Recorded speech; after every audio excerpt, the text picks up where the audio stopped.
Bismillahirrahmanirrahim. My name is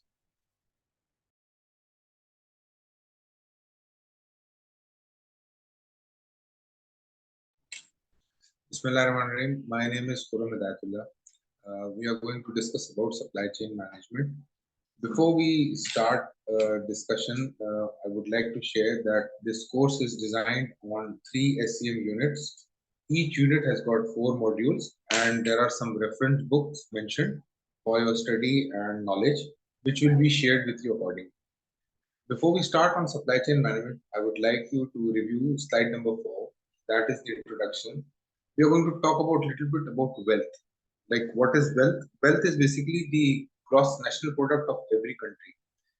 Like, what are the goods and services a country is offering? These services are intangible. That means you cannot touch them, but you can feel the satisfaction. Goods are tangible project which you can touch them, and you can taste it, buy it, and you can sell it accordingly. If we talk about Pakistan, Pakistan has got both goods and services available. Pakistan is exporting cotton, leather garments, surgical goods, sporting goods. As far as services are concerned, Pakistan has got banking service, medical care, restaurants, clothing store, etc. etc. These are directly or indirectly linked with the supply chain network. Without it, they cannot be proceed, or you can say they are the biggest. The supply chain management is the link between the supplier and the consumer. Coming to the next slide, the sources of wealth. As we discussed, these are the natural resources and the services which a country is offering. The minerals like coal is transformed into power energy. If we talk about agriculture products, the fruit, milk are converted into juice, dairy products, cakes, and pastry. Now, this transformation or value addition is done through a supply chain. Without it, it's not possible. The production function transform our resources into useful goods.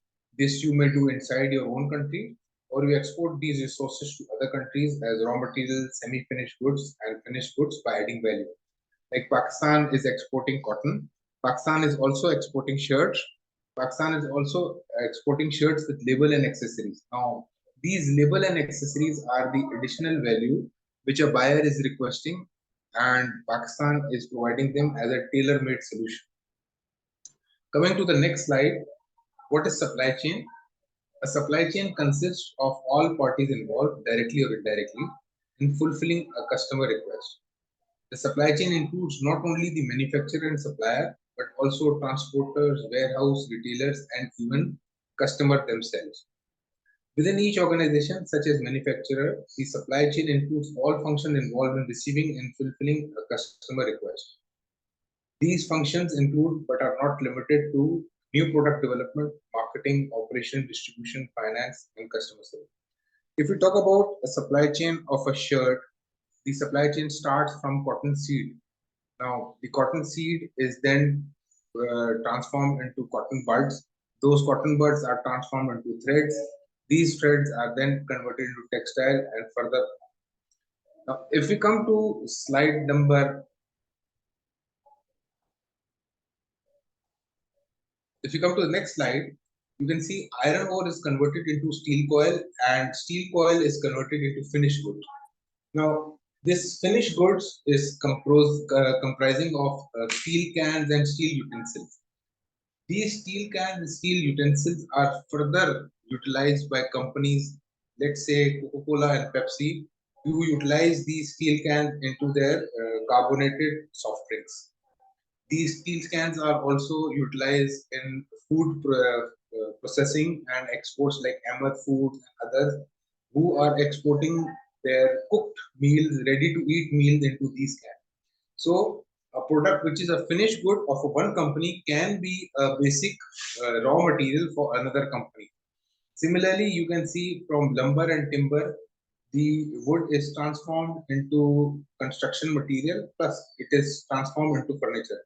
Now, this addition of the value is based on a supply chain network. Without it, it is not possible. Further proceeding to slide number 9, supply chain production and consumption. The goods produced from raw material to finished goods, like cotton into shirt. Now, there is a whole supply chain process which is converting a cotton bud into a shirt. Let's say if we go talk about consumption, goods consumed by customer, by end user, like you purchase milk and consume it. You purchase shirt and you wear it. So consumption is the satisfaction which you receive from these goods. And without supply chain, it is not possible. The next slide comprises slide number 10. You can see a whole process which from a cotton seed to finished goods and further distributed to the end user. So this dominant flow of goods and services is only possible with a proper supply chain network.